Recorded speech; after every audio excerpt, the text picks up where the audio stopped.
আজকে হচ্ছে একটা সুজুকি জিক্সার এসএফ বাইক হচ্ছে অ্যাক্সিডেন্টে সামনে একটু এসকাস পড়ছে। এসকাস অনুযায়ী হচ্ছে আমরা একটু স্টিকার দিয়ে কালার ম্যাচিং করে মডিফাই করে দেবো। সে হচ্ছে আমার ভিডিও দেখে অনেক দূর থেকে চলে আসতো তার সুজুকি জিক্সার এসএফ একটা সুপার ফ্রেশ নিউ বাইক নিয়ে।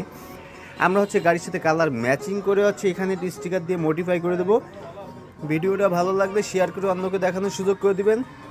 পরবর্তী ভিডিও পেতে পেজটিতে ফলো দিয়ে পাশে থাকবেন। অনেকে অ্যাড্রেসটা জানতে চান। অ্যাড্রেসটা বাগেরহাট জেলা, চিতলমারি থানা, চিতলমারি পল্লী বিদ্যুতের সাথে সাউন্ড স্টিকার।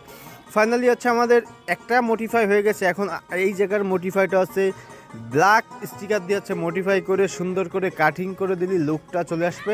আর এই স্টিকারের কালার কখনো নষ্ট হবে না, দীর্ঘদিন পরও এই স্টিকারের কালারটা এমনই থাকবে। সে হচ্ছে অনেক দূর থেকে চলে আসলো, খুব মনোযোগ সহকারে হচ্ছে তার বাইকের স্টিকারের কাজটা কমপ্লিট করে দিলাম। তো মডিফাইটা কেমন লাগলো অবশ্যই কমেন্টে বলে যাবেন। সম্পূর্ণ ভিডিওর সাথে থাকার জন্য অসংখ্য ধন্যবাদ। দেখতে পারতেছেন আমরা হচ্ছে এখানে আবার চিকুন করে একটা সাদা বর্ডার দিয়ে দেব। এই বর্ডারটার জন্য দেখতে অনেকটা সুন্দর দেখাবে। বর্ডারের মিডিলে হচ্ছে একটু হালকা ব্লু কালারটা রয়ে গেছে। তো দেখতে পারতেছেন আমাদের